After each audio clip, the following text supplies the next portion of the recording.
Thank you. Yeah. Next weekend will be fun. I don't know what to expect, but I hope that I arrive home in a different manner. I mean, we can see to that. well, I mean, No, a better manner. Oh, You're like, oh yeah, Brad. now, do you know what it entails, or it is a surprise? I have no idea. Hey everyone, this is Raw Dogs.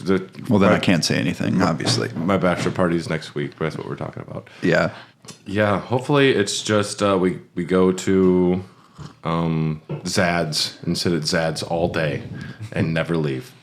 Yeah, I just want to spend the entire day talking to some chain-smoking middle-aged mom. I've never seen a sad-looking place. Hey everyone, believe it or not, we are a podcast about video games and beer and video games. And this month, hangovers and Castlevanias and hangovers, at least a little bit. Dylan, you look very fresh. I'm actually quite fresh. I got a decent amount of sleep last night, and I wasn't really drinking, so I drank a lot and then slept not so much. it's going to happen. Did you get caught up in the bachelorette party? No, I got out of here before they came back. Mm-hmm. Yeah. That must have been quite early in the morning. I don't know. Oh, yeah. We watched Heavyweights last night, which was great. Yeah. Tried to watch some of the fight. Couldn't get it on the TV. Mm-mm. Yeah. Legally. Shh, quiet. And and you're Tyler.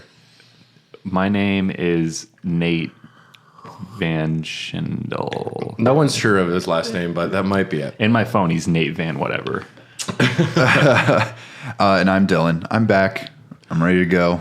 And I'm Brad. And here, the Dogcast is part of the HyperX Podcast Network. Check out podcast.hyperx.com to check out all the other amazing shows. And welcome to the podcast this morning, or whenever you're listening to it. But this was Brad sleeping a half an hour ago. Yeah. And we are talking about Castlevania this month, a series that I fucking love. I really do love Castlevania. I have a conflicted feelings about it. I'm going to make a prediction. Mm-hmm. You've probably played most of the handheld Vanias. No, actually. That's surprising. I've played a lot of, I played Aria of Sorrow, and what's the other one for the DS? Dawn of Sorrow. Dawn of Sorrow, yeah. Every DS game needs to have DS as an abbreviation. Yeah. Oh. Yeah. That's pretty neat. Yeah. It was neat the first 20 games that did it. Yeah. Yeah. And, They're jumping through hula hoops, or jump through hoops to get to where they need to be. I like the series in general because it's just like a classic video game, but it doesn't hit the spot all the time. Yeah. So what is your experience like? I didn't really start playing Castlevania games until I got the Wii. Yeah. And I got it from the Wii shop. So you were playing what? Castlevania The Adventure Rebirth on there? No, I was playing... Well, they had the original NES classics on there, and I played through those. Yeah. Difficult as balls, as you guys probably... Because you guys played a little last night, right? Yep. Yeah, I was still sober when we started playing, so I actually really played it. Once we hit the PS2, we were drunk. Yeah. Yeah. Yeah. Wait, did you get all the way through the 3 games? No, we just wanted to play some of all of them. Okay. Yeah. To get familiar, but... So... Yeah, I probably started playing the original games around the same time as you, but my first Castlevania was Symphony of the Night. I think that's a lot of people's introduction. It's the PlayStation. It was very accessible and open to a lot of people. Mm-hmm. Yeah, and I don't want to make a kid play those early games. I mean, it's good to learn that the world's not fair, but... When you have those flying Medusa heads coming at you and you're just crying because you're like, not again, please. Oh man, I got hit every time. I know. Every single time. And Simon jumps like an idiot, so... He has a deliberate jump, yes. And it's kind of... I mean, I don't want to compare everything to Dark Souls, but it's deliberate gameplay. It needs to be thought out, and you need to know what you're doing. Yeah. And you can't just button mash. You can't just No. throw jumps around. If you're going to make a jump, you got to know what you're doing. But was yesterday your first time playing Castlevania? I think my dad had one of them growing up, so I will count yesterday as my first time because who knows what that game was that I played on my dad's Super Nintendo when I was a little kid. Well, as if no one who's listening is familiar, which it'd be kind of weird, but also not unheard of. Yeah. These games, there are so many of them. Yeah. There's an absolute metric crap ton. There is a lot more than I anticipated. And there's no clean, easy way to say, oh, there's 25 games, because I have issues when you just remake the first game. Some of the remakes I would consider new games. Some of them are like bad spiritual successors, redos. But so there's a metric crap ton, as you said. So yesterday was my first time playing Castlevania. But I did watch the Netflix show when it came out first, before anything. That's a very well done show. It's very good, which it also kind of covers the time. I imagine we're going to get into the timeline at some point. There'll be an episode where we do the extremely annoying timeline of video games. Well, it's better than Kingdom Hearts. The Castlevania one's actually pretty heavy metal. Well, the first 2 seasons of that Netflix show is basically Castlevania 3, Drax Curse. Yep. Yeah. That's the one where you play as Trevor, right? Yep. Yeah. When you're running around as Trevor and Sypha. Simon is his grandfather or something like that, or great grandfather. Great Grandson. Trevor is the Simon's great grandson. I think father, actually, right? No, it's grandfather. grandfather. I think it's great grandfather. According to Captain N, which we watched one episode yesterday, he's like, my great grandfather Simon started it. Oh God, I forgot about that. Because it's a prequel to the entire thing. Castlevania 3. It was when it came out. And now has that changed now? That is not the first game in the timeline. Oh my God. Okay. The timeline is all over the place, and we'll talk about that. I've been bamboozled. It's a great show, though. I love it. Oh, it's full of wit and charm, and I think the final 2 seasons are just okay, but that season 2 was rip-roaring Castlevania. It was really good. Season 2 is my favorite so far. Yeah. Oh, and yesterday, since I hadn't played the games before, I got to see Alucard spelt out. It is just Dracula backwards. This is your first time knowing that? He hasn't played Symphony of the Night until yesterday. I didn't even play it yesterday. Nate played it. Green. So, I wanted to make sure he played it. Something that you'll find out as we talk about this too is that they take a lot from other existing properties. This is not the first time an Alucard has existed within the world fiction. This is not just something a Japanese man came up with. If he did, it's genius. Just spell it backwards. And it doesn't sound bad. No, it's actually a dope name. And he's a cool character. What are our names backwards? So we've got Nylad.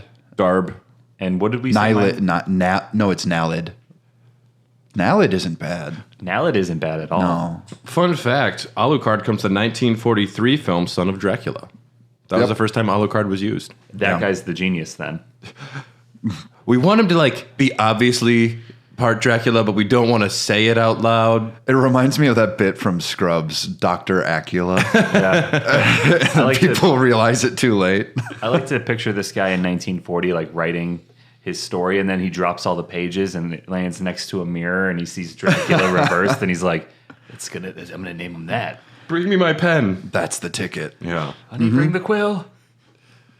And then tries to do Frankenstein backwards, and you just can't even write it out. I mean, I wonder about the origin of this, and I assume you're going to get into it, but it's so inspired by movie monsters, especially the Universal movie monsters. It's appropriate. I mean, that's really what they went for in those first games. Yeah. They've moved away from it a little bit, but so much as the very first game, there's film reel holes on all of 1, 2, and 3. You can see them. I think 2 as well, but 1 and 3 for sure have the film reel spots. Which is a real vibe.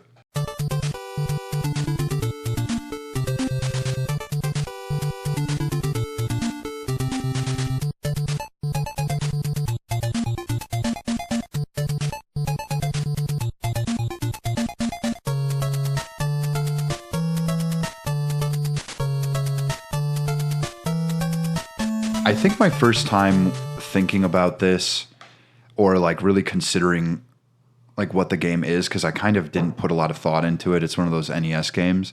I remember an old boss of mine, we were talking about video games, and he said, when my cousins got Castlevania for Christmas, I was blown away at how good it looked. Yeah? For an NES game, this game looks fantastic. And for an NES launch game, I came out like maybe a month or two after the system arrived in America. It's hard to get those dates down though too. And it looks great and it sounds great. That was one thing that you noticed right away, Tyler. Yeah, the soundtrack is baller.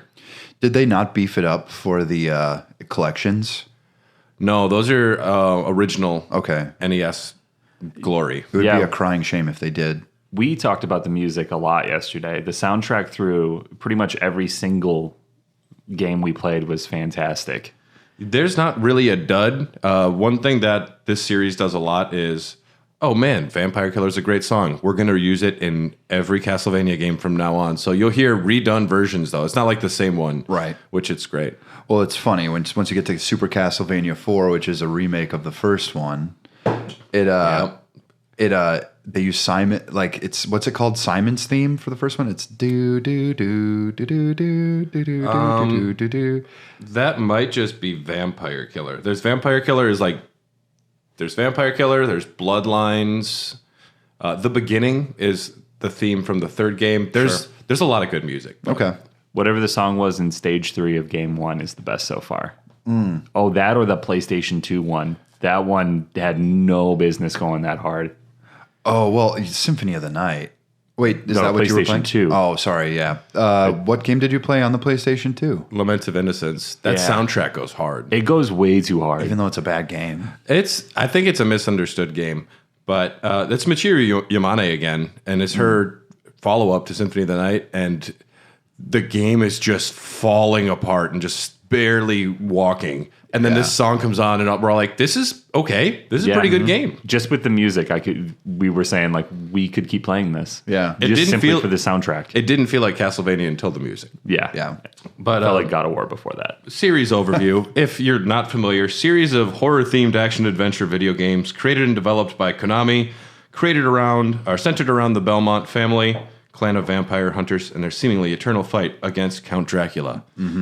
The first game, these are known in Japan as Akumajo Dracula, and every single podcast I listen to always has to mention the Japanese name, so we're going to follow in that tradition. And Akumajo means, I always forget.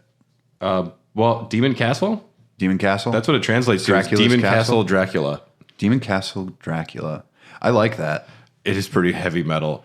And of course, they couldn't bring it into America because, like, Americans were prudes. We can't handle demons. Well, that was the height of the Satanic Panic, so I don't think they could have anyway.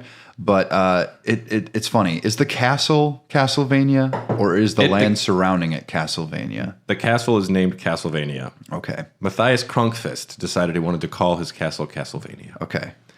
Yeah. The name, but the name learned so much. The name Castlevania was created by Emil Heidkamp, Konami of America's senior vice president at the time. He thought Demon Castle Dracula wouldn't be appropriate. He actually mistranslated it at first to Dracula's Satanic Castle, and he was like, "Well, we can't do that." No. Well, it's actually a really brilliant title. It rolls off the tongue. It's also like campy and cheesy sounding too, though. It's like it's Transylvania, but it's the castle. I think at least he got the vibe of what it was supposed to be. Like if it's kind of like a film reel kind of situation, I don't know. That seems about right. Yeah. Castlevania seems like a B horror movie that you would see in the 50s and 60s. Oh yeah, definitely one of those creature features. Yeah. Like the creature of the Black Lagoon or something. Yeah, exactly. Which I'm sure that you fought him in some of those games somewhere. Like it's just it's like a love letter to movies. Well, I mean, there's a whole pit of them in Symphony of the Night telling you, "Oh, you're not supposed to go here yet." Yeah, go back up there. You're not supposed to be down there. So for a really long time, no one knew who was the creative team behind this game because Konami didn't let you put your name in the credits. They didn't want people to poach their staff. So if your name was Kunuyo Yamashita, and it was her first composing experience, she actually gets credited as James Banana. That takes the saying like how does it go? It's not paranoia if they're after you to a whole new level. It's funny to me too. It sounds a little like college football where they're just like, you don't get recognition or anything really. This is Notre Dame. We don't put You your don't get name on the paid. jersey. Well, I mean, at least they got paid hopefully decently for Castlevania with the sales. Is Capcom just sitting with binoculars in a van looking for someone eating a banana, trying to figure out who the fuck made this music? Well, do you think they released certain games where they were just like, yeah, you can put your names on this? It's so weird to not give creative people the right to have their names on it. Well, I would be a little upset. By it's why they should unionize. I would have used Seymour Butts and then legally changed my name to Seymour Butts after the game came out and been like, checkmate. I would maybe just go with like James Banana, but if you want to go Seymour Butts, Alcoholic. Okay, that's good. There you go. And they actually were Sounds using like a Bart Simpson calling into Moe's prank. I honestly think that might be where I heard it. well, and a lot of them were like bad puns. A lot of them are just like references to actors from famous movie franchises, or Bela Lugosi and Frank Einstein or something like that. But the director and designer of this game, the creator of the series, is Hitoshi Akamatsu. He was very strict about the player controls, the timing of the graphics, and the resulting effect of pressing a button. He was very focused in on making sure those were all aligned. Very particular about the way controls felt and make sure they were satisfying to the player. They felt right. I don't know if I was satisfied sometimes. I think the deliberate nature of it. I think also there's a real chunkiness to him, but it's a weighty feeling. We were talking about that because every Belmont just has this like intense power walk. We went to Vanguard and I was walking up to the bar just like heavy foot and they always have their like shorts or their skirts up high, so you see their thighs and they're just thunder thighs. Like they're weird tunics. Yeah. Well, what did they base Simon Belmont off of? I think they based him off of Schwarzenegger, right? Big Barbarians, probably Conan the Barbarian. Yeah. That's probably where they got it. I mean, looking at the cover, I get some He-Man vibes. Well, these are like, we have a few of the games in front of us here, but getting He-Man vibes is appropriate. But primarily for 4 there. These are like, this is the American one. Yeah. These might not have been what they look like over there. Oh. But can I see the 4? Yeah. What wound up happening though is like they went for an art style of Barbarian. They wanted big, strong dude. And at some point, they turned into beautiful gothic fuckboys. And I have room for all of those in my Castlevania heart for sure. As do I. As do I. Man, if I was a kid back in the 80s, like this art style would have been right down my alley. I mean, it's brilliant. Absolutely. I've debated getting posters of that. Like I'd put that up in my house. Yeah. I mean, that's a whole different ball game. Like we're looking at a Symphony of the Night poster with Alucard with his blade to his head, and it's beautiful. I'm going to be honest with you. When I need my mind to wander a little, because I have ADD, I always either look to there or the Suikoden poster, and I'm just like, oh, okay. I've got something to kind of focus in on. I got Jar Jar. Despite Konami breaking my heart so much, your weird fetish has no place here. Yeah, Konami's got a lot of posters up here. And yes, you do have a Jar Jar fetish. It's my Pizza Hut cup. It's beautiful. I need to find a straw for it and actually use it for like football games or something. Does the straw go through his head? Through the back, like down his spine. Mm-hmm. Sweet. Yeah. So you can feel like you're draining his fluids. There are some things from my childhood that I'll find when I go home, and I immediately, yes, you are coming with me. Yeah, absolutely. Jar Jar's one of them. Mm-hmm. According to Hitoshi Akamatsu, Simon's weapon of choice is a reference to Indiana Jones. That's one of the reasons you have a whip, because he also just thought Indiana Jones was a badass man's man, which is true. Everyone always wonders about the whip, but what a novel choice, too. It's got some reach. It's got a weird wind-up, too. Yeah, you have to time out your attacks well in advance of something coming for you, which is really cool because you can't spam it either. Yeah. It goes back a little bit and then forward. And it goes whip. Yeah, and then the upgrading for it, too. Yeah, the upgrade system, it's interesting. So I was, yesterday, Tyler's very first time playing any Castlevania, and he could not figure out the jumping timing or the whip timing. In like the first practice room, he was just getting destroyed. It was so funny. Oh, really? Just that first level where the zombies are coming after you? Well, I had a major problem with the first game for a while because I was getting the jump button and the attack button confused, and then I would figure it out, but my brain is not wired apparently. You're wired to PlayStation and Xbox. I wanted X to be jump so bad. Yeah, it'd be easy. I think laid out better on an original NES controller because with the Pro, it's got like the X, B, and A. Yeah. And so like And they all double them up a translate. little Yeah, bit. they do. Yeah. So if you Yeah. have like a preference, but that makes it confusing too. Like they should just lock out the other ones. Once I got to the one on the N64 and the jump button was in the correct place, then I was Ooh, you guys played the was 64 cooking. one? No, we didn't play 64 yesterday. yeah, we did, didn't we? No. What was the one where the first one where you 64 could is a like 3D. Oh, that was Super Nintendo. Super Nintendo. That's this one. Oh, okay. There's something incredibly valuable to your complete ignorance of these video games, Tyler. It's fascinating watching you play these because Yeah, I kind of wish I was there. Things that I have known forever, like the stairs. It's obvious. You just hold up and you go upstairs. You gotta do the kitty corner. You got to be on the right Yeah. spot. And Tyler's like, no, I'm not going to figure this out until you say something, Brad. Yeah. You didn't realize it was just going up on the pad, up and left or up and right? I nailed the stairs pretty early on. Stairs were good for me, but then Going down the stairs when like I never expected that can immediately. But I never Yeah. expected to go down. I spent so much time trying to get to the top, and now I'm going down again. I didn't expect. I thought it was going to be a very linear playthrough. So Left if I'm, to right. If I'm going up for this level, I'm going up for this level. Hey, listen, everyone knows Castle go only up. Yeah. Castle go only up. I think my biggest takeaway from these games the games that we played yesterday so Yeah. far was just how like modern they kind of felt with the way they were laid out, and especially once you got into like almost that free roam one in the second one, Yeah. plus the upgrading system and all that. Yeah, I think. Well, the second one especially. That is such a game ahead of its time to an annoying degree, and it kind of bit off more than it could chew. And I think upon like critical reevaluation, a lot of people are like, this is actually cool. If you know where to go and what you're doing, Yeah. because all the towns look the same, and all the fields and plains generally look the same. There are a few different hazards, but I actually found it better to control. Yeah. Simon's Quest. Yeah. It's actually become one of my favorites. Yeah. Because now I kind of know where to get the orbs. Yeah, which is important. And also the little tricks to get said orbs.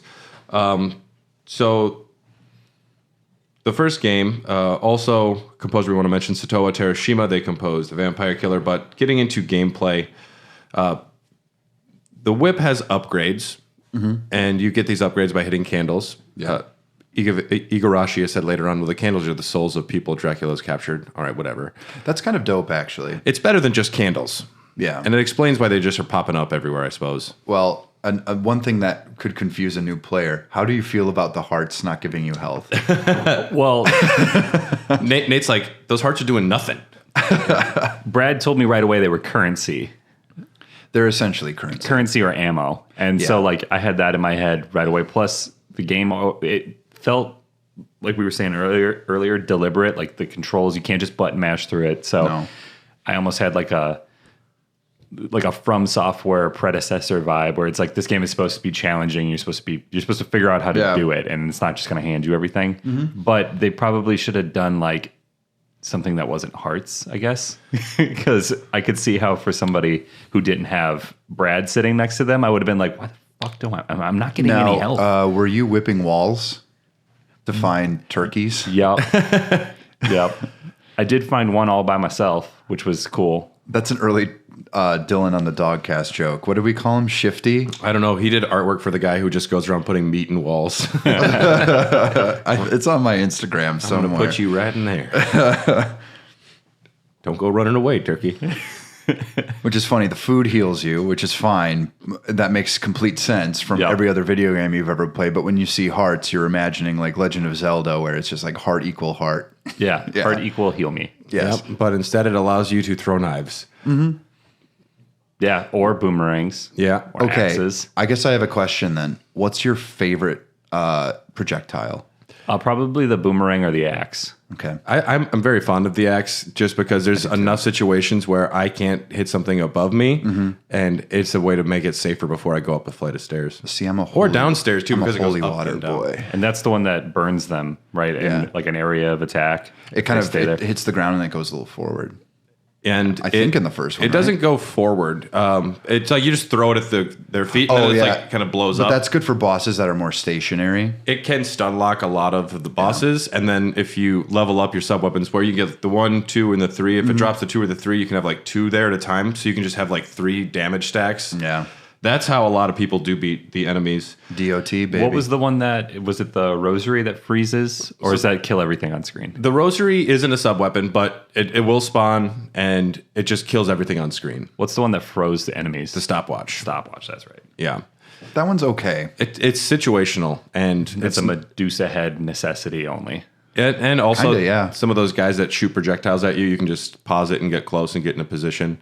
But Medusa heads are one of the original annoying enemies of video games. One of the great things about this game too is that it does you can use your own play style, but they do actually give you those power-ups pretty deliberately.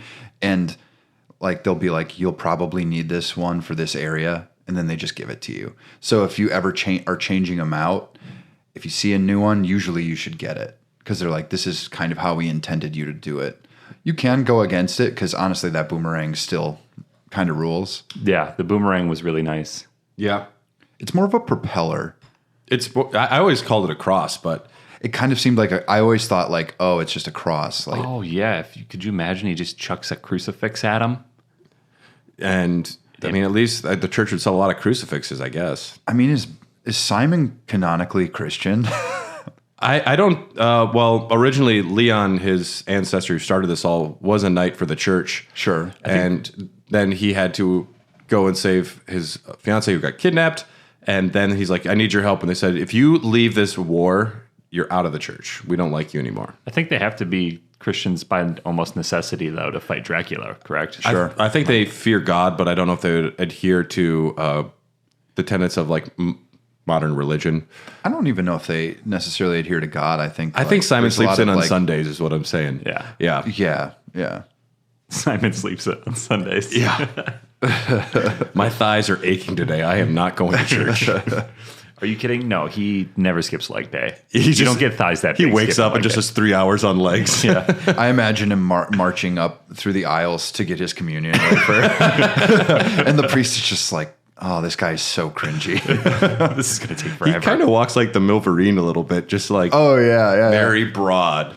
Yeah, if you don't know who the Milverine is, it's this very famous local character who In Milwaukee here. who looks like the Wolverine, but he loves exercising and going down the street. Without a shirt on. Yeah. And he looks scary the first time you see him. He's a nice guy. I've met him a few times. He's really nice. I've talked Yeah. with him a couple times too. Yeah. Yeah, I wasn't considered a Milwaukee resident by a lot of people until I saw him for the first time. And he lives close by here because I see him all the time, which is kind of fun. He does live in Bayview somewhere. I saw him quite a bit when I lived downtown. I saw him with a shirt one time when he was on a date. Oh, he was on a date? Where was he on a date? Nashville North. Oh, okay. And he was wearing a shirt that looked brand new and it said Nashville North. And I said, they made you put a shirt on and they probably gave it to you to come in. That's pretty good, though. Yeah. And then his date made him dance and he didn't move an inch. He just stood there like holding a whip, you know. He is not. Dances like a 2x4. Yeah. We should cast him in our Castlevania movie. He'd be perfect. Yeah. Doesn't talk at all. No. And something else that to deal with like enemies and jumping, if you get hit by an enemy, it sends you backwards. Yeah, which if you're on a precarious ledge. Platforming is bad enough, and then this makes you just like double scared now. Every time you jump and there's like a Medusa head coming and you have to platform. Well, the worst part about it is once you, if you want to go with the old way of saying it, once you go to a different board, this is how I've actually had people. Matt describes it this way. Okay. He's like, oh, it's a different board. If you're on especially if you have a bunch of stairs going up, there is one where if you get hit by a Medusa head, it sends you down. Really, you should end up on a platform below, but nope, you're dead. Yeah. Oh, yeah. No, that happened to me yesterday where I know there's ground below me because I just walked up it, but once it's off screen and you get knocked off. Instant dead. Instant death. Yeah. Yeah. It doesn't exist anymore. Yeah. I know what you're talking about. That happened to me a few times. And he falls so fast too. If you accidentally just walk off a ledge, he just drops like 10 times regular gravity. Turning on stairs during that one level yesterday was That was nightmare. brutal. That was what was that? Super Castlevania? No, that was maybe 3. I think it was 3. It was 3. It was the first one where you could choose which way you were going. Oh, yeah, that is 3. Yeah. And then there are also money bags in these games. You get points. This is something that was like an evolutionary hangover back in the day, and I think people still thought points mattered. You can get an extra life if you get enough points, and that's cool, but otherwise, I think it's for bragging rights that people don't really care about. If I get to the second boss, I'm like, suck it. Like, that's all I need for bragging. I mean, you're into speedrunning too, Brad. So like, this is kind of one of those things. Like, you're doing it just because it's bragging rights. Like comparing this to like Super Mario World, Sure. like the getting coins in that felt a lot more natural or like it was a bigger deal. Getting a score in Mario for me in my brain, I guess maybe because I played with my brothers so much, like we did brag about that. But Castlevania, I feel like the narrative of the story is enough to propel it forward, and it doesn't need that. Yeah. You are a barbarian in front of a castle. Why do I care about bags of money? And the music is just raging. Yeah. All I want is to kill those fucking birds and eat some turkey legs that some dude hid under a staircase. Yeah. That's all we want. Version differences. The original Famicom version in Japan had a save system because they were on a disc system. So they could save their game. Wait, whoa, Castlevania 1? Yeah. Was on a disc? The Famicom disc system. Oh, okay. Yeah. Yeah. They Like a were ahead of the 3.5 inch floppy disk. Oh, okay. I was thinking like compact disc. I was like, holy shit. So it had its own battery, essentially. So they could save their games, which is nice. Generally, you'll see these games do become more difficult when they make it over to America. This game has been re-released and remade, light redos quite a bit. In 1986, one came out for the MSX2 called Vampire Killer. The stage is split into 3 blocks, and you just keep changing screens instead of it scrolling with you. Oh, okay. And they loop indefinitely until you find a key hidden in different spots in different stages, and you can't move on to the next level until you find a key in every one of these mini blocks. All right. Hearts can buy items from shopkeepers. You can carry 2 sub-weapons simultaneously. That was the MSX2 one called Vampire Killer. And I doubt any of us had played that. No. People that I listen to talk about it, they say there's some interesting ideas, but they did not implement them right. Versus Castlevania was an arcade port because Nintendo had arcade versions of some of their Nintendo games, and they just made them way more difficult because they want people to eat your quarters, or they want to eat your quarters. So I wonder why I've never seen one of these in the wild, though. Castlevania is super popular. yeah, you won't see Versus Castlevania. I know down at Galloping Ghost in Chicago they have the Castlevania the arcade because a million of these things are just called Castlevania, so it's really confusing. But it's a 2-player light gun game. One person uses a whip, and the other one has shoot spells like Sypha, and that sounds interesting. I'd play it. Yeah, I'd definitely check it out. And then, as far as Castlevania 1 redos, remakes, Super Castlevania 4 is one, and then there's Castlevania Chronicles, which is essentially just grabbing the story and Making a completely different game. it's Simon Belmont going his first time up the castle, and they just make a different game around it.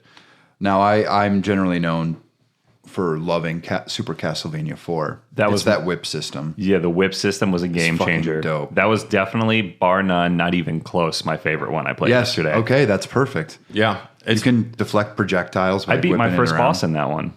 Oh, it was intense. Yeah. He did not have a lot of life left. wait a minute! I had don't one you hit face, left. Who do you face as the first boss in that? I Was that the horse guy? It was a skeleton horse and a skeleton riding the horse. Yep. Yeah. And I thought I beat him, and then he had one more big attack left, and Brad was like, "Oh no!" And I barely missed it. It was amazing. I love the. I always had trouble with it because whatever, but it's even on the cover. It's the Hydra battle. Yeah. That's the one that always messed me up. I can't wait. I cannot wait to play that one again. That one was a lot of fun, but I got to play Symphony of the Night first. Yeah. Don't worry, you'll enjoy it. It looked fun. Symphony of the Night's just way different.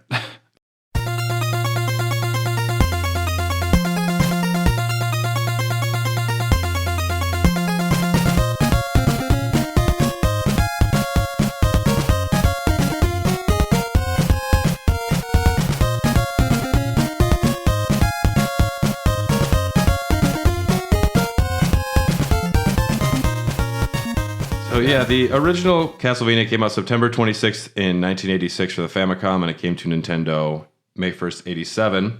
Castlevania II Simon's Quest, known in Japan as Dracula II Noroi no Fuin, the Seal of the Cursed.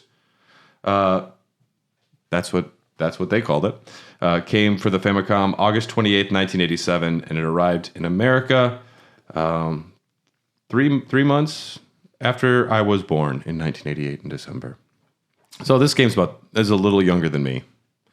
But Castlevania II Simon's Quest, famously confusing. I believe this was the Angry Video Game Nerd's very first video, too. Like, they added a lot of systems in this game that were not in the first one, and people were confused. I think the issue there is American translation.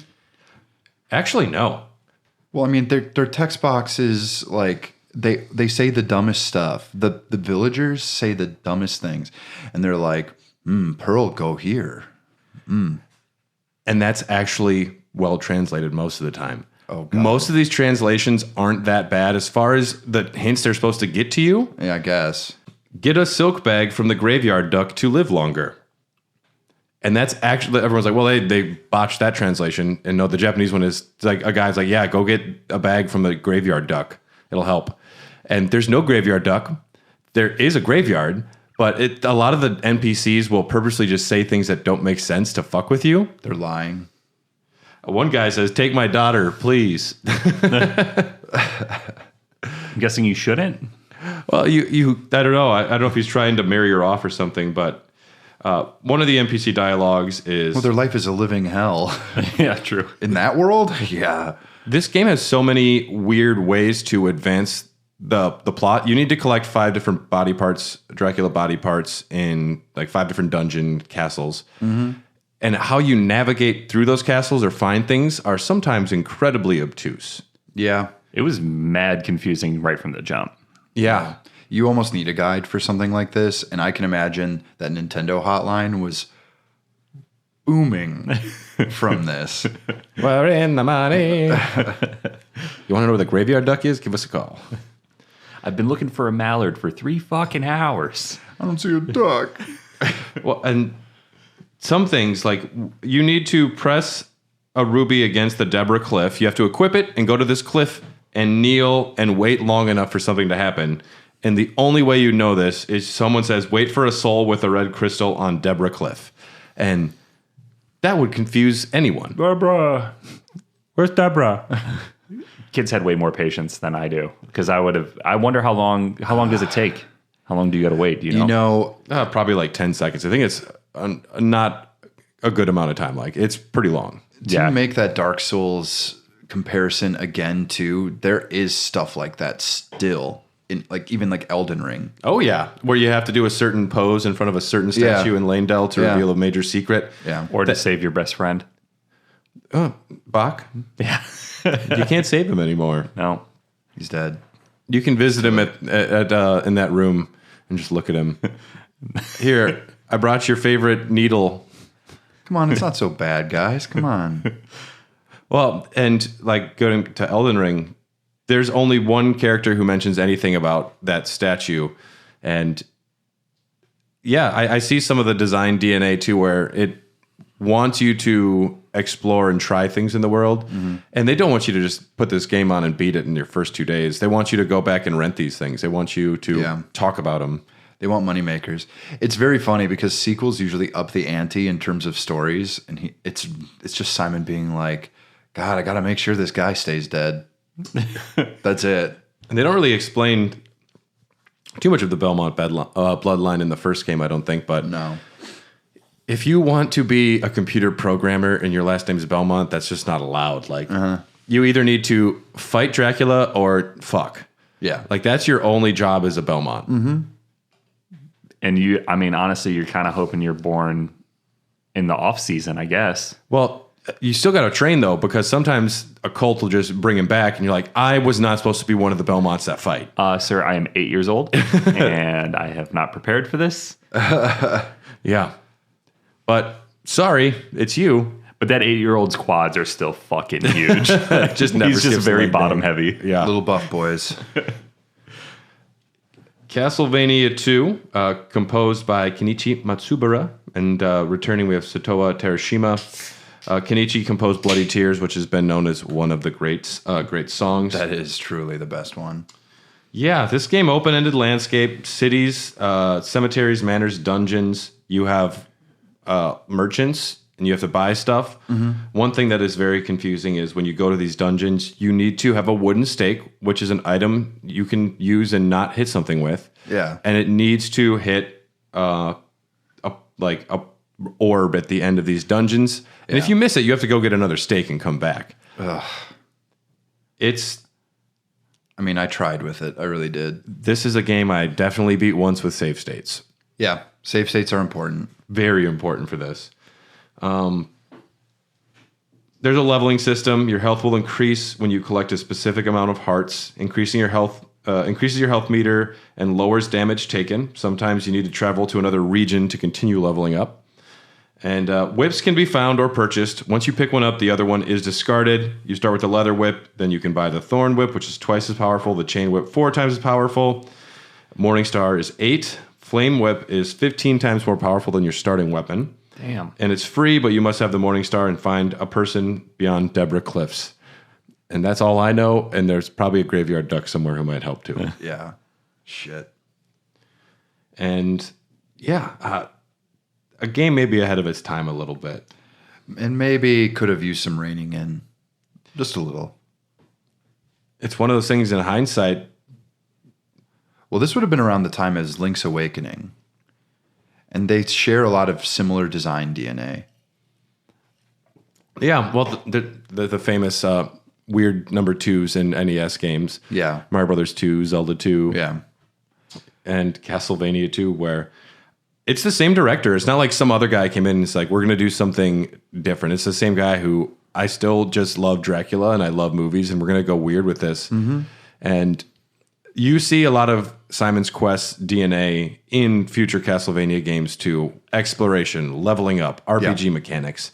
And I think the more you are familiar with this game, the more you like it. It takes a little bit of, you kind of have to do a little bit of a rewind for your gaming language.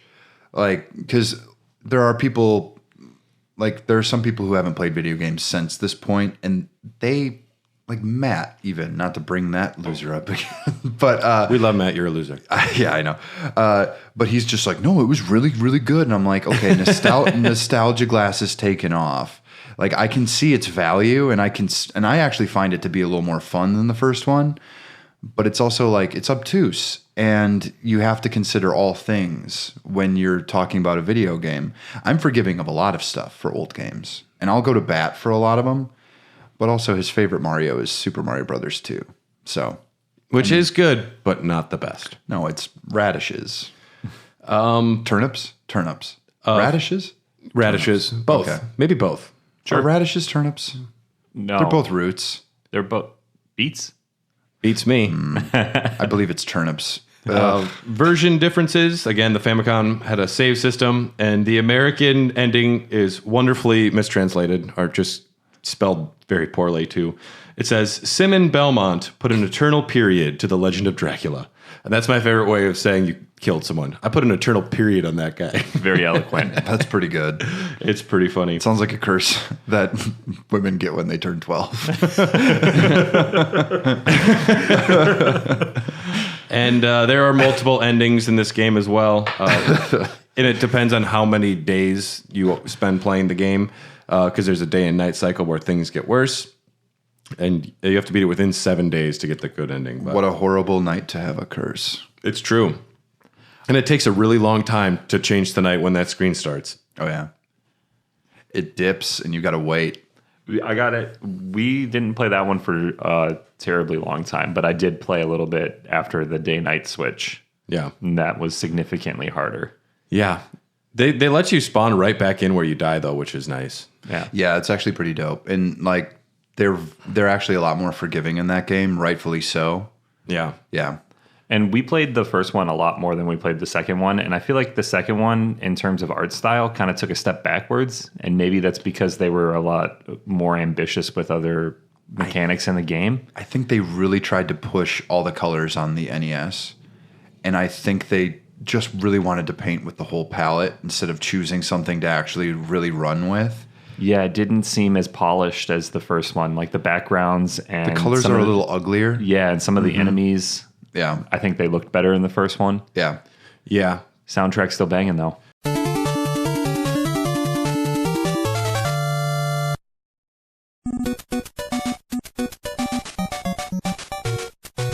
Guys, I don't think it was worth it in the long run then. Well, you never have to skip leg day if you don't have to go on dates. That's true. Yeah. Yeah. You've got a mistress waiting at home, and she's called PlayStation 5. Yeah. Sexy. This is my girlfriend, Sony. Sony's a good name. That's not bad. I knew a Sony once. Yeah. Hey, everyone. We're back, and we're going to take a small pit stop on the Game Boy because that's just what you do. When you have a game and it's successful, you just put it on the Game Boy. And it's not going to be as good. It's going to look and play kind of like people expect, and that's mostly it.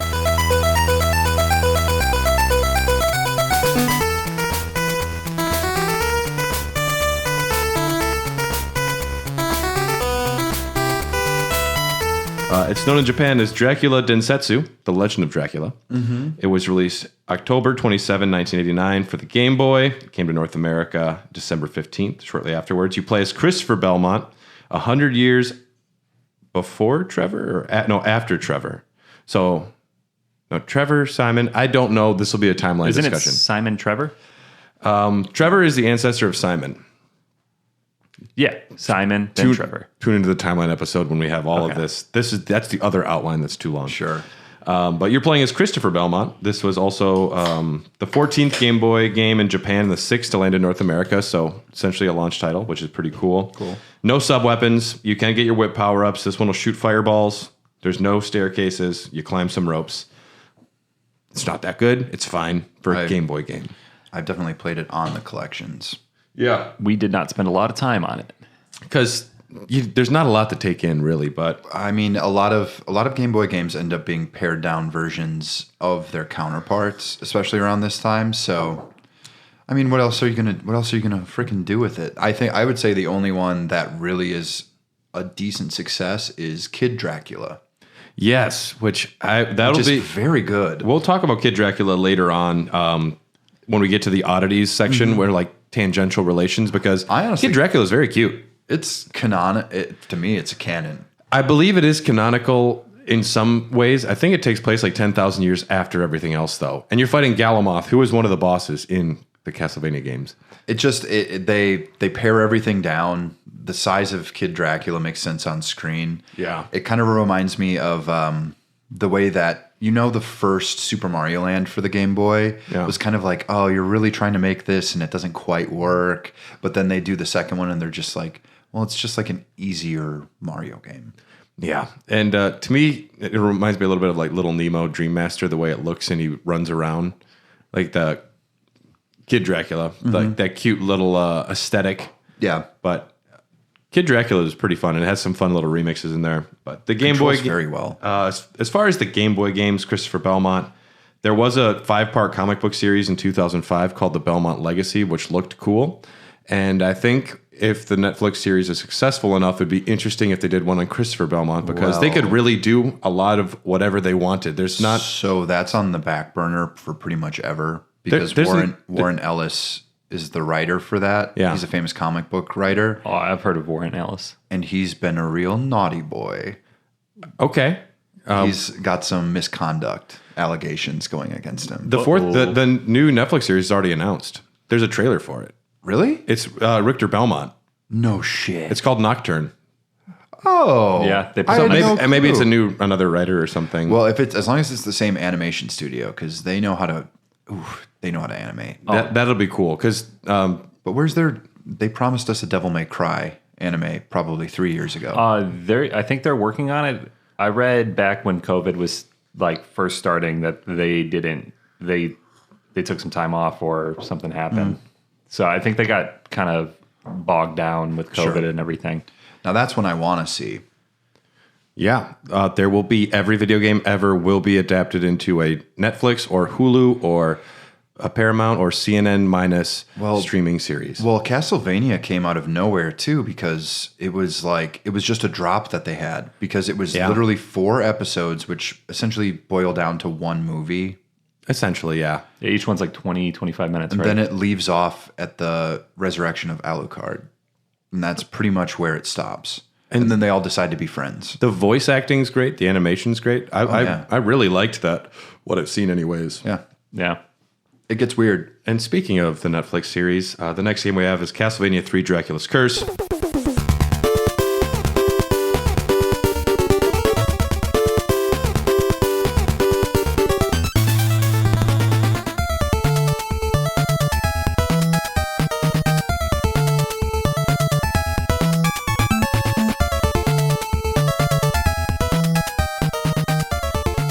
Known in Japan as Akumaju Densetsu, Demon Castle Legend. This was released December 22nd, 89 in Japan and came to North America in September of 1990. This was the last one directed by Hitoshi Akamatsu. This game was created to try to outdo the success of the Ninja Turtles game that Konami made. And this wasn't successful enough, this game, so he was demoted and then eventually just resigned and left. People go to bat for this one, though. This is a lot of people's favorites, and I can't argue. This is in my top 5 Castlevania games. This is the best NES one for sure. Far and away. It felt like more of a return to 1 compared to 2. Well, they really upped the ante on, they were pushing the NES to its extreme limits. And for some reason, like, there's no clippage. Like, the game looks too good, like, art design wise. And I don't see a lot of like phasing in and out of like enemies, and which is quite a marvel, which means they had to put some real work into that code. 3 was pretty clean. That room with the gears, like it looks real smooth. Everything kind of moved really easily. Like, nice. I always try to put myself in the mindset of the people playing it for the first time because that's the only way I can fairly really give it a judgment. But if I were someone who had never seen like the gears in a clock tower working like that and using them as platforms, that would have absolutely made me cream. It also really messes with Simon's leg physics because he wants to drop as fast as he goes off a ledge, and the fact that the ledge it's still flat, but it moves around. There's points where you think you still have time to jump and you fall so hard. When you jumped on the gear, I was like, oh shit. Yeah. You can do that? That comes back for this one too, Super Castlevania IV. Yeah, Castlevania 3 is stunning. And it's a return to form in that it's, we're going left to right, up and down a little bit, but also there are branching pathways. So you'll get to the end of a level. It's like, do you want to go up to this clock tower, or do you want to go down to these catacombs, to these rivers? And you don't also know what that is going to entail. You don't get a heads up. So the reason you go up those gears is you fight a boss and you save this person named Grant Dynasty. And Grant, it might have supposed to have been Grant Dynasty. Grant Dynasty. But he's filthy, dude. This guy will do anything for a buck. He's just Dynasty. That's what they call him. I'm going to start calling myself Dylan Dynasty. It sounds like this guy's about to drop the hottest mumble rap album of 1990. I think he's more of a mumblecore. The Japanese name for Grant is Grant Dynasty. He's a reference to the historical house who rebelled against Vlad Dracula. So that might have been a real house that fought against Vlad Tepes back in the day. That makes Vlad sense. the Impaler. The real person. The real guy. The real guy. But you have multiple characters in this game. You can only have one. But so you go up to this tower and you get Grant, and he can turn while he jumps. Amazing. Yep. He walks faster, and he can also climb on things. So you can like climb underneath platforms with him. So you can just skip massive amounts of enemies. Surprisingly absent from the Castlevania series. How are his quads, though? He's more arms. More arms? Actually, he's just like a skinny dude. He's kind of like an Igor type. Most rock climbers are a little more lean, though. He is very much a lean rock climber. He can change directions while he jumps. He's a little weaker, but there are just sections that will save you. Problem with getting Grant is you do have to go down where you just came to go to where the path split before. You have to go down instead of going up. You have to redo everything you just did to go back to the end of the first level. But you can go back in that game. So like if you choose an up or a down path, does it transition you to the next part of the story, or can you go back and then explore the path you didn't take? You only have to for this one. This is the only dead end where you come back, but it's the only way to get Grant, so it's cool. So you should go down before you go up? Or you should go up if you want down. up if you want Grant. Okay. But chances are, once you get to some of the other characters, you might get rid of Grant anyways. Sypha Belnades, she's an awesome sorceress, and she can have fire spells, which is like major range. Her ice spells can freeze water, and you can just walk over like some areas you wouldn't be able to walk over. Whereas the Belmont sink like stones. They're so heavy. They have like, there's so much weight in those thighs. Yeah, it just drags them right down. They actually they reach what do they call it? Like maximum velocity. What's the Terminal velocity? They reach it much quicker than everyone else. 1 second. Yeah, exactly. It just takes a lot of effort to lift their legs up. They're so heavy. Well, they're too busy. Their thighs are too busy looking down, whereas a boat's looking up. Rings of power. And Sypha can also like freeze enemies, and then you just one hit kill them after like they're frozen. And then there's Alucard. He's quite weak actually, but he flies. You can turn into a bat and just fly over things, skip enemies, and That sounds delightful. I think Sypha is the one people say is like the best to use fighting wise, but I would rather just skip everything as Alucard. What do you got to pick up to get her spells though? Because she starts off pretty weak, doesn't she? She doesn't start with spells. You have to find her books and candles, just like sub weapons. Okay. Yeah. Dope. It's very unique, this game, with the branching paths. And there's 4 different endings depending on which character you beat the game with. And there's some like some little fun stuff in there. Like in the level with the Cyclops boss, in the background, it's storming. You can see like lightning coming down. Oh yeah, super cool. And when you're fighting the Cyclops, there's a point where you can see lightning is about to strike. Like you can see it flash. And if you time a dagger throw, right when the dagger hits the boss, when the lightning strikes, it'll do extra damage. Oh, that's cool. Just As if the lightning hit the dagger. yeah, That's kind of cool. It's weird stuff like that that really builds upon kind of what the legend of these games are, and they really expand on that in later games. But little touches like that really make me excited about it. This is also, I mean, it might just be a sign of the time that it was made in, but this is definitely one of those schoolyard games that people would talk about. Had to have been. Yeah. Well, and that's the legend. It's like, dude, I got this guy named Dynasty. It's like, no, you didn't. You can only play as one guy. No, You're making that up. he That's can not a climb real on name. walls. No. I remember people telling me like, dude, you just didn't do this obvious thing, or there was something hidden that you should have found, and I've just me being on the playground, just being like sweating because I just wanted to go home, and I'm like, I gotta try this out. Like Michael Scott after the roast episode exactly. where he's just sitting on the swing, like all sad. Yeah, and you can also enter different names when you start the game. This actually does have like a name entry thing, and if you enter the name Alucard or certain names, you'll actually start with them as your backup character right away. No shit, that's cool. Which is cool. And there's also password systems, so you can just, if you want 10 lives and to start with Alucard, there is a way to do that. You know, if you enter Stink instead of Link, you just get a big butt that farts. That would be That's the great. tax. That's great. Nate was so close then. Nate chose butts for every name he entered yesterday. Oh my God, butts. He was close. And some version differences. In Japan, they actually had a VRC chip for this release. We did not have this extra chip when it was released in America and Europe, so our music is noticeably worse than the original Castlevania 3 in Japan. I'll tell you what, the NES chip can still still dope, do a but- better job than the Sega Genesis. Well, like we were talking last night, just with they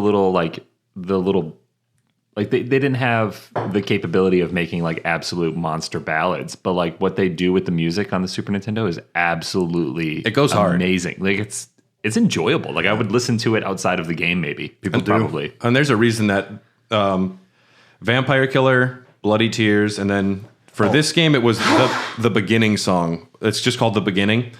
Those songs have been remixed 1,000 times for every game. I looked up that song that I really liked yesterday. It was Wicked Child. From the first Castlevania? Stage 3 of the first one. Okay. I'll put that in here. It's amazing what music can do.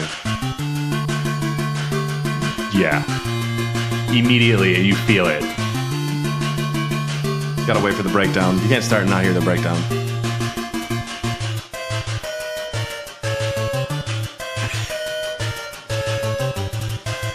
This is just workout music. Yeah. Yeah, this is just what's going on in Simon's head. And squat. You really can't take the music out of these games. No. No. I have played it silently, and it's not the same experience.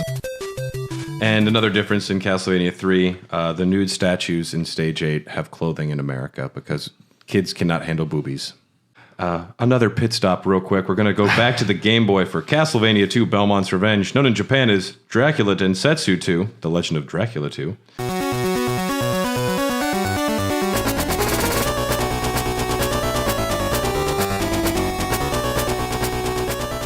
This came out in 1991 for the Game Boy in Japan, and it arrived in America August of 91.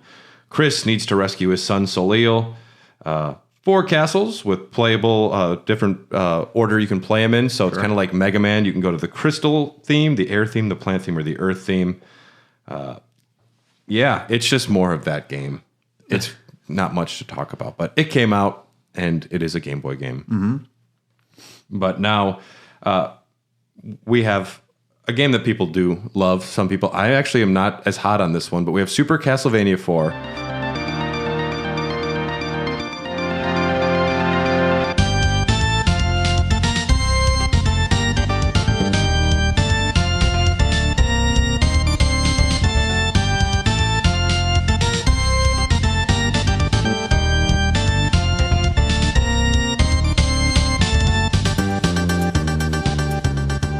First and foremost, I want to say I think the name is terrible. It is Not a good name. really. It is super. It is super, but calling it Castlevania IV is also kind of weird. Well, in Japan, it's just known as Akumajo Dracula. They just essentially call it Castlevania, Yeah. which makes a little more sense. But also, if they just have a million games called Castlevania, it confuses everybody. I mean, calling it Castlevania IV here makes sense for the time period, but now we literally have games and it's like Doom 2016. Yeah. And it's just like we would end up doing stuff like that now. I don't like that But calling convention. honestly, calling it Super Castlevania would have worked because Super Nintendo, Super Castlevania. Super you didn't Mario need Bros. the 4 there because they stopped using the name or the numerological convention after that. Yep, they quit numbering them after this game because after the first 3 games, they split off and they started making Castlevania Chronicles for the Sharp X68000. They made Super Castlevania 4, and then on the Genesis, they made Castlevania Bloodlines, also known as the New Generation. So they had 3 different teams making different, like, where's this series going to go? We don't really know. Super Castlevania 4 is definitely, like, the most direct continuation of the series, but Yeah. it's also a soft remake because it is the same story from the first one. You were very hot on this game, though. Yeah, and when did this one come out? October 31st, 1991 for the Super Nintendo in Japan. Fuck, I'm not even alive yet. North America, December 4th, 1991. Damn. This game's older than I am. Yeah. Yeah. No, but I'm super stoked for this one. I felt like right away, I also we ran a little gauntlet of 1, 2, and 3 right before it. So I You had a kind of got little used. practice. Yeah, I got a little practice in. The whip mechanic is a game changer. Yeah. And then overall, I just liked the way it looked. I liked the way it played. I felt like I had more control over where I was attacking and what I was doing. Plus, they put the jump button in the correct place on the Switch. Yeah. So that saved me a ton of In problems. the correct place. That's funny though. It's because what is it? It's B for jump. Yeah. No. What is that on the Switch? B and then Y. Y would be your Yeah. whip, right? You know what's crazy? I still don't know Switch button layouts. Yeah. It's Xbox, PlayStation, all of that's super straightforward. For some reason, I'm that the- ABXY just hurts my brain. Well, I'm an Infrendo, so I always remember. But Yeah. I know A is the right button. in this game, jump is where the X would be on the PlayStation. Okay. yeah. So that would be B. Yeah. And then your attack is the Square. left. Yep. So it would be the Y button. Yeah. Yeah. But the whip. Which is weird, isn't the Y axis the up and down? Yeah. And the X axis is that's the only part that confuses me. Yeah. Yeah. The whip having multiple directions does make everything play a lot different. The fact that something can be above you and you have the option to attack it before you go up a flight of stairs. Yeah, it made me go through the game a little slower because I was very deliberate with like making sure I didn't get hit, didn't lose health, or like I attacked things. If I saw something ahead of me on the path, I had a chance to actually kind of get the drop on it. Yeah. Well, those whip physics too, they deflect projectiles. Well, not deflect, they just kind of destroy null them. Yeah. Which is super helpful on a lot of boss fights, but you also you got to wear out your fingers doing that because you got to twirl it around in a very specific way. This is truly, in my mind, one of the first examples of like an actual kind of like, oh, they actually implemented physics into this. Yeah, the spaghetti noodle whip ability. It feels so nice. You just hold the attack out and then you can just shake it at things. Yeah. It's very funny. Yeah, I went with the wet noodle for the birds because in Castlevania, the first three, like the birds kind of move on that like U shape. Yeah, and they'll dip down. They'll dip lower or higher, and it's really fucking hard on like a 2D plane to jump and hit the whip where you need to get them before they get you. And in this one, you could just flail your whip around. And this is the game where we realized you're very good at fighting terrible giant werewolves and dragons and mermaid people, but a bird is Tyler's greatest enemy. Yeah, oh my God, they fucked me up so hard. Well, this also has, for the first time, there's like a little more theater to it. Like enemies will animate and come out from the sides of things to come and attack you. They're just not appearing from off screen. Or like the grass will like all of a sudden just get really pissed off and just like, Yeah. Yeah. So you killed the dragon, and then there was some grass you tripped over? Yeah, and then a bird hit me. And I died. Just whip the trees, whip everything. It's the key to all of it. You killed 9 Medusa heads and then a crow took you out?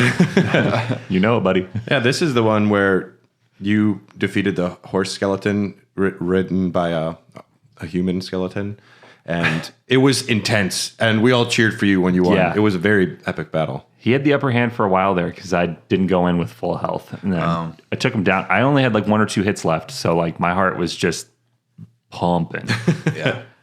And you also can swing with the whip, which is new as well. I love the grapple mechanics for this. Yeah. It works far better than even like Super Metroid, which came out later. Yeah. The grapple beam on that is a little difficult. And if you do time this wrong, you are absolutely screwed. I felt like it was going to be really clunky because I fucked it up the first time I did it. Yeah. And then I got to a jump that was much bigger, and Brad let me know that I could like go down on the whip to kind of get more length. Yeah. And then I realized you could actually like use physics. And then it got a lot easier after that. But the swinging around on the whip just... I'm surprised it wasn't in an earlier game because if you have a whip, it feels like such a natural thing you should be able to do. And they don't use it later either, really. Yeah, I still have no understanding of whip mechanics in the real world. Like, how does Indiana Jones whip something and it holds enough for him to swing? And then how do you undo it? Like, you just like... So I actually had a lot of practice with a whip when I was a kid because I got a bullwhip as a gift from someone. And then I would just practice with it. Terrible Like gift for a child. I was good with it. Okay. I could have snapped out eyes, but I didn't. Yeah. I was fine. Like I was given rules on how I could use the whip, but there is a way that you can actually, if you quarter off the ends of it with like a denser material, Yeah. it can latch around things. Okay. You can't just have it as like the tails. You have to have it as something like a little bit thicker. That's why Indiana Jones' whip doesn't have tails on it. It has literally just a solid piece of something. Yeah. So it grabs itself once it loops around, but you have to do it in a specific way. I was able to pull objects closer. To me, though, like, let's say you're swinging. How do you tell the whip to let go when you need to quit swinging? You loosen up.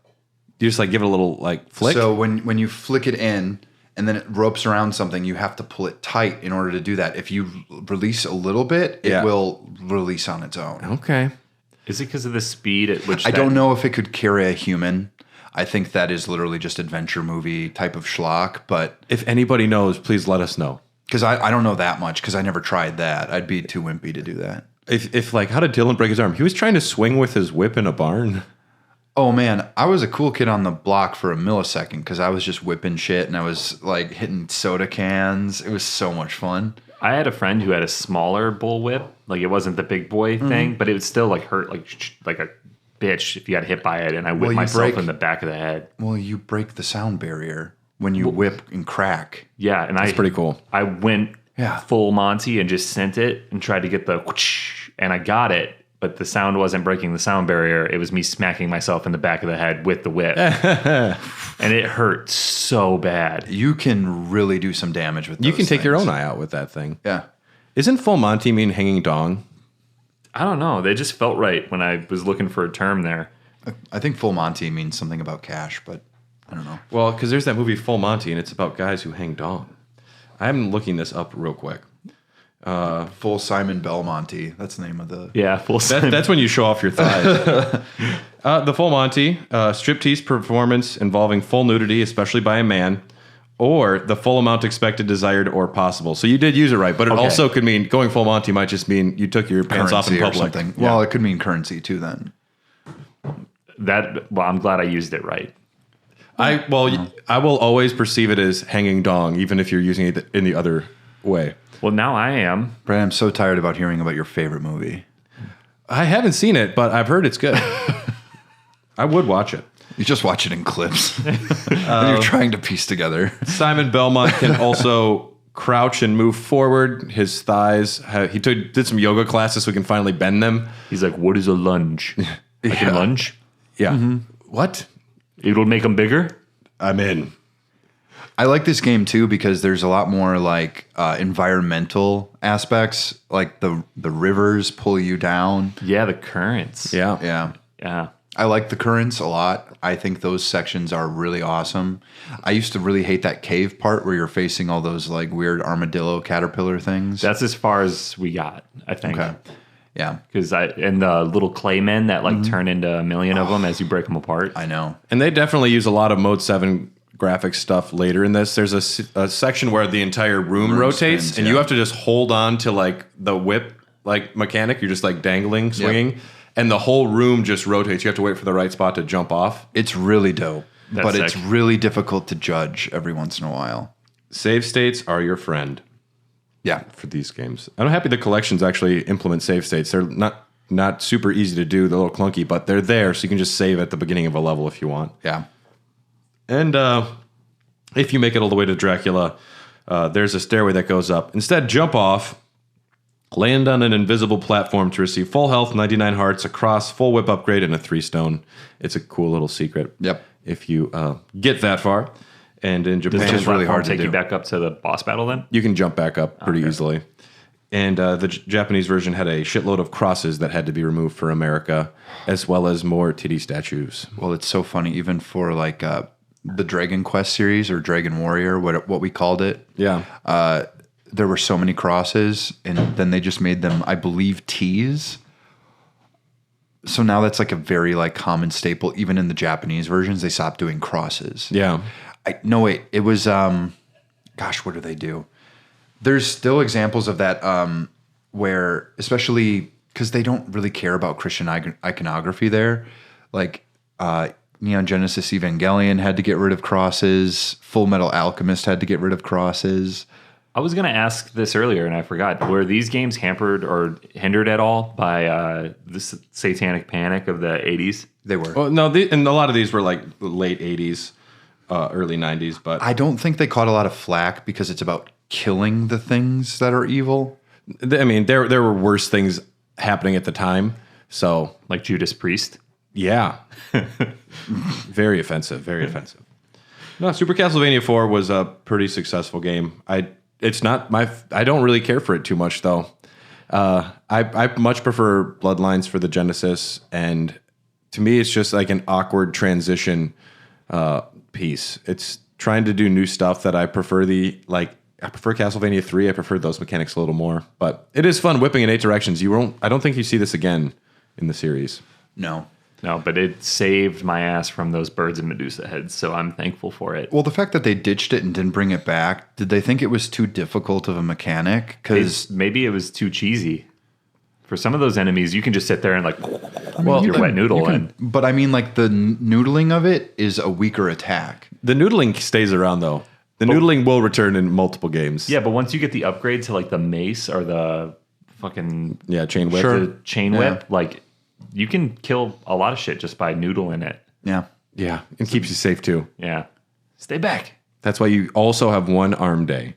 Right arm only. Yep, just right arm only. Just a guy staring in a mirror, wearing a skirt because he has to see his thighs, just shaking a whip very hard. Yeah. My name is Simon. I'm gonna put a period on you. I am a psychopath. I am a psychopath. I hate birds. If it flies, it spies. Yeah. Very much so.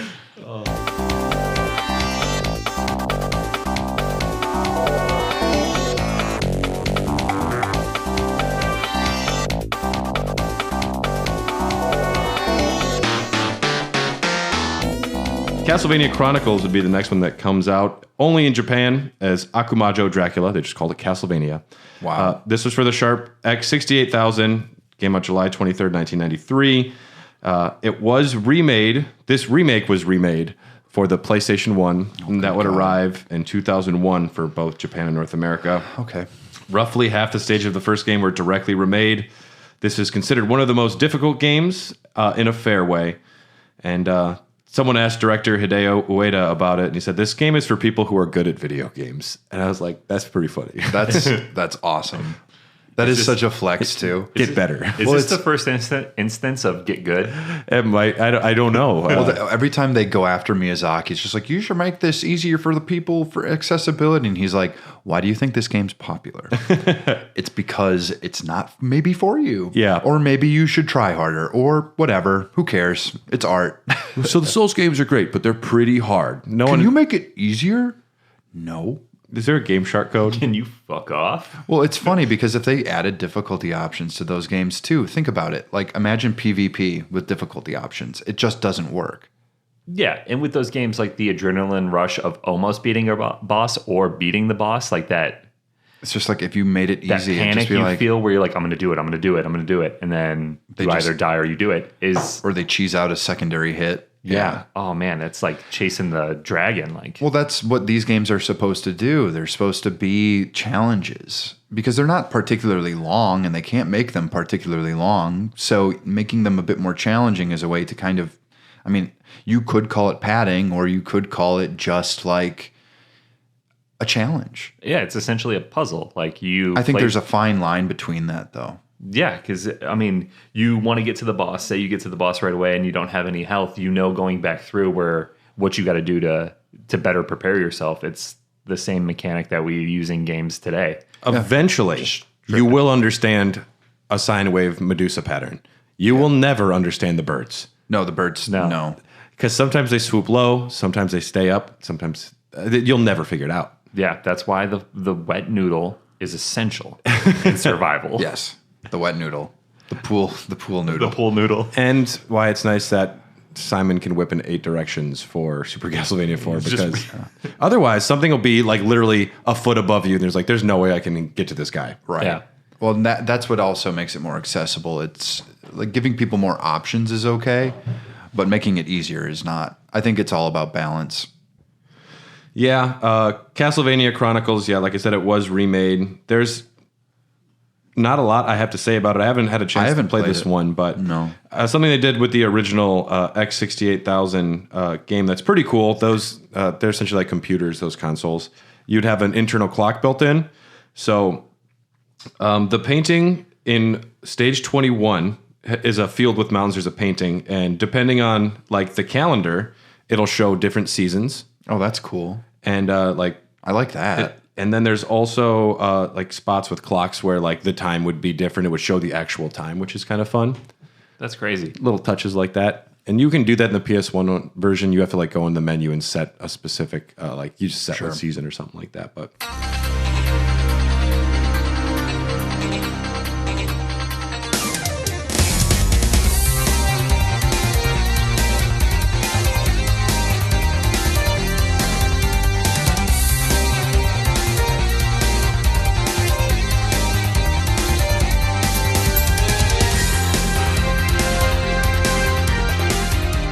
up next, Castlevania Rondo of Blood.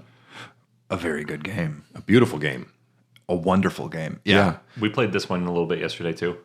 Rondo is maybe the height of what they wanted those original Castlevanias to be. It's a little shortened, but the enemies are harder. And it's just gorgeous. It's beautiful. The effects of this game, Richter Belmont is the best feeling Belmont in the like traditional style games. Yeah. He's a little faster. The soundtrack goes so hard, and they do so many different effects where, like a giant bull just charges at you. Yeah. The enemies are all fun. Great animations for enemy deaths. There's even some enemies that only appear one time. They're just given this lavish, like big death animations. Like, where did you first play this one? Because I first played it. I actually got the first time I played like Symphony of the Night was on a PlayStation 1 disc, but Rondo of Blood I didn't play until on the PlayStation 4 they released that double collection for the PSP.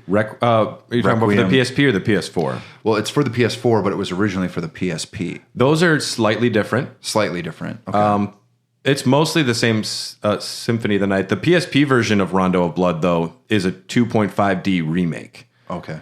But it also includes the original version as an item you collect in the game. Was this the one with the water level, where the water level was rising and reflecting? No, that's the Genesis one. Okay. No, this one we played after that, but it came before. I know which one we're talking about then. Yeah. Rondo of Blood was for the PC Engine Super CD-ROM, October 29th, 1993. And it didn't come to America until 2007 for the PSP. So they did a light remake, a different version of it called Dracula X for the Super Nintendo. The music's not as good. The game is not as pretty. I showed you a little bit of Dracula X. Yeah. And it's just not, it's inferior in every capacity. Absolutely. But, Rondo of Blood, directed by Toru Hagihara, who was a programmer for the Castlevania II Game Boy and parts of Symphony of the Night.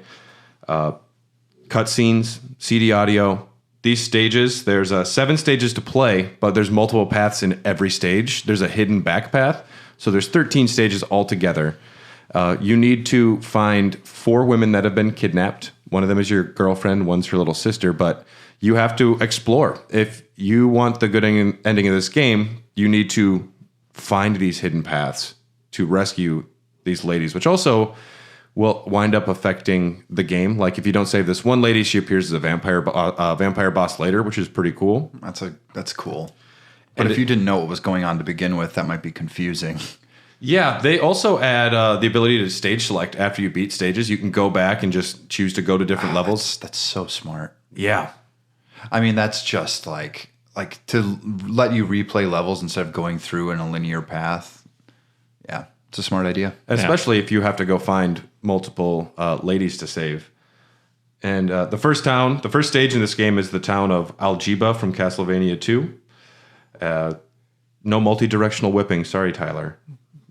It's going to be tough for me and those birds then. You can control your jumps in the air a little bit, though. You can like slow your momentum down, which is really nice. Instead of he can Simon jump far. Yeah. This guy's like, I can maybe slow down a bit, which actually is not how the real world works. But once you get to the castle proper, I always had a problem with those knights with the big spears or halberds. Yeah, they suck.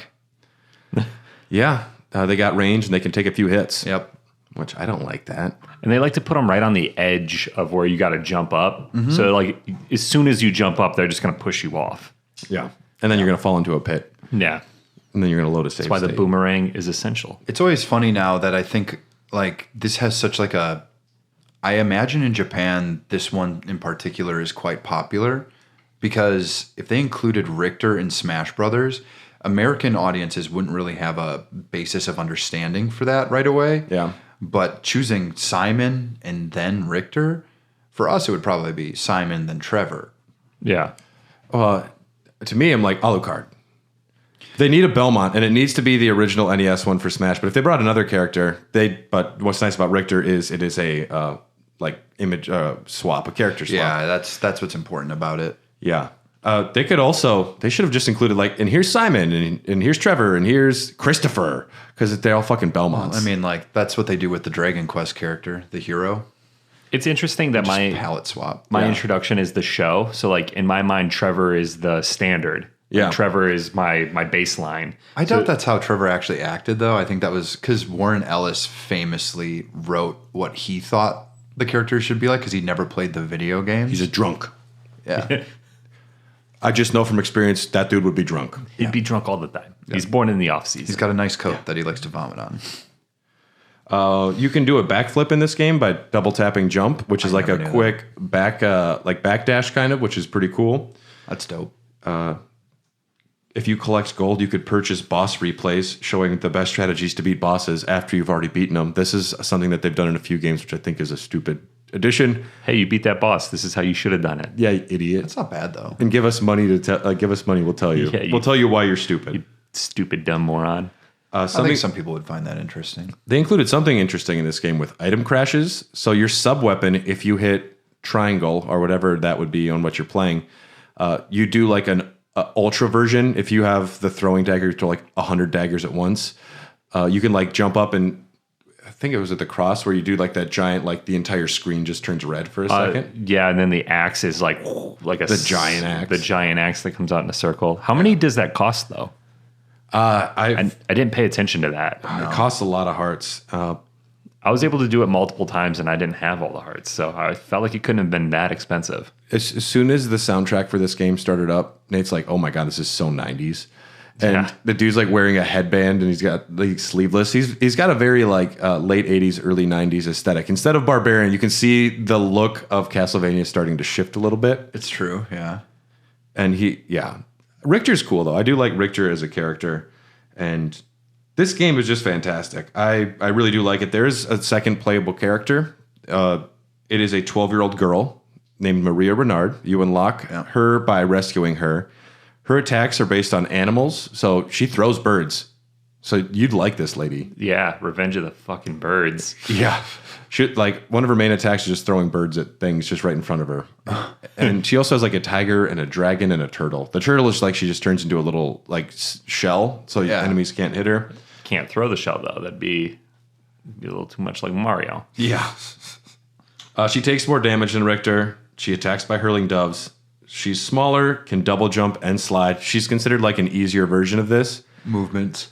I guess there's even like different dialogue where Dracula, like, I can't believe I got beat by a little girl, like a 12-year-old girl. Is she short enough to where like you're always crouching? So like normal attacks don't hit you. You're just always knee high. She is shorter. Yoda in Soul Calibur 4. Yeah, where you can never use high attacks on her. Yeah. A little bit, yeah. She is shorter. And yeah, this was remade for the Super Nintendo, like I mentioned, as Dracula X.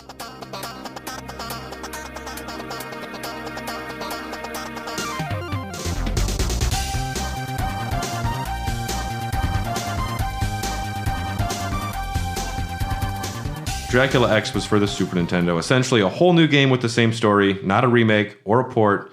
It's considered non-canon because it's just the same story but a little different. Why would you choose that over the better version? Well, it's not a very good game either. And they removed the Dark Priest Shaft in America, and that's a crime. Shaft. Yeah. Who is resurrecting Dracula. Can you dig it? And you really hate Shaft because I was supposed to be Belmont in the off-season, and you brought him back, you dick. Yeah. My plan was to work out my quads and bang bitches, and now I gotta go kill Dracula. Thank you. This is not going to work out for me. You ruined my summer. And there is no voice acting in this game in the Super Nintendo version as well. It does look pretty good. I think the game itself looks nice. Yeah. I think because you start out in that huge, like the town's on fire. Yeah. And you got to cool. fuck around with that, and it looks fantastic, like the animations. But you get to a certain point, and it doesn't control very well, and it's kind of boring. Yeah, the Super Nintendo version is just inferior in so many ways. So if you have Castlevania Requiem for the PS4, that is the best way to play Rondo of Blood and Symphony of the Night now. Yeah. The only downside, which we'll talk about Symphony of the Night on another episode, is the voice acting. They changed the most iconic voice, some of the most iconic voice acting in video games, and they changed it. You didn't get to hear the original. We'll do that on the episode. Oh, my God. What is a man? Yeah. And we're going to continue our Castlevania discussion on our next episode. There is still many games to talk about. Even going into this, because I kind of wing it, as the listeners know at this point, and I just add flavor.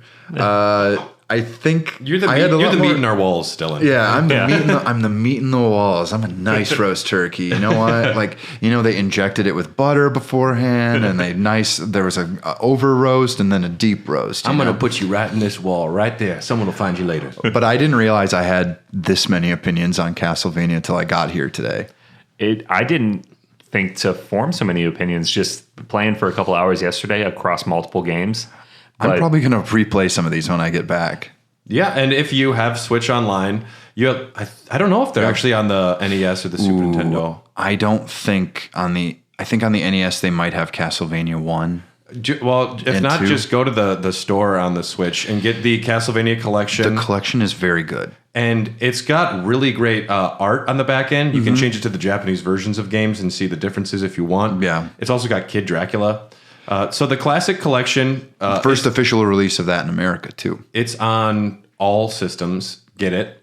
And they also have the advanced collection, which is great.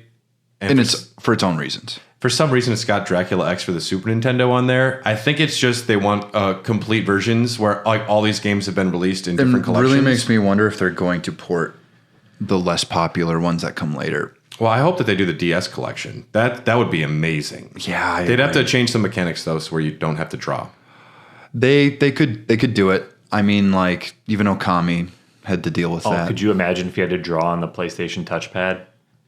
That's actually cool. It actually would work better than the DS one, I think, because you're playing the game, all of a sudden you have to like grab a stylus and seal a boss. Like that shit was weak. I didn't hate it. I despised it. Okay. Here are the Dogcast. We exist because of people like you. Thanks for listening. If you have a chance to write a review or to tell your friends about us, hey, there's this guy Dylan. He puts meat in your wall. Tell him about that. Open up with that. I think Please that's the do. way to do that. If you have questions or thoughts about Castlevania, reach out to us on Twitter at HotDogcast or Instagram at HairTheDogcast. And you can email us at hairthedogcast@gmail.com. We would love to hear from you. If you send us questions, we will read them on air. We will read them. And if you want access to a bunch of bonus episodes, all of our episodes much earlier, as well as our exclusive podcast, Popcorn Dogs, where we talk about movies and television, check us out on Patreon at patreon.com/HairTheDogcast for as low as $3. Please support your creators you like. And executive producers, special thanks to Ryan Krisinek, Tyler Keller, Kip, Brian Ward, and Katie Bone. We appreciate you for supporting us at the executive producer rank. You're great. Absolutely. And we are part of the HyperX Podcast Network. For more information, check out podcast.hyperx.com. And I think this was a very, very good start to our Castlevania discussion. Yeah. It's gonna be a good month. Yeah. Up next, we have the extreme highs of Symphony of the Night, the extreme lows of Castlevania 64. Bene. Yesterday I was in a Mega Media Exchange. Okay. And I saw a original copy of Symphony of the Night. Yeah, ooh, nice. Can you guess the price, gentlemen? Was it the black bar or the... Black. That's expensive. How much do you think? I don't know if they know what they're selling, but I would say at least 100. Okay. Tyler, do you have any earthly clue? Price is Right rules 101. Wait, yeah. Okay, you technically won then. Oh yeah. They were selling it for $150. I'm not surprised. And it looked to be in relatively decent condition. And there was a part of me, because we were doing this month, I was like, I do have a PlayStation. I could do this. And then I was like, no, actually, no. No, wait, stop. Dylan, stop. It was between this and getting fitted for you. Thank you for choosing the wedding. I almost bought Castlevania Judgment on the Wii. They're selling a new version of that, which is the Castlevania fighting game for the Wii. No shit, really? It was $28, and it's supposed to not be great, but I'm like, I want it. It's not bad. I want a fighting game where I have to use my controller to whip every time. That sounds great. Is that how it works? Some of it, depending on who you play as. But. Okay, well. Yeah. Thanks for tuning in, and join us next week for more Castlevania. Bye, guys. See you later.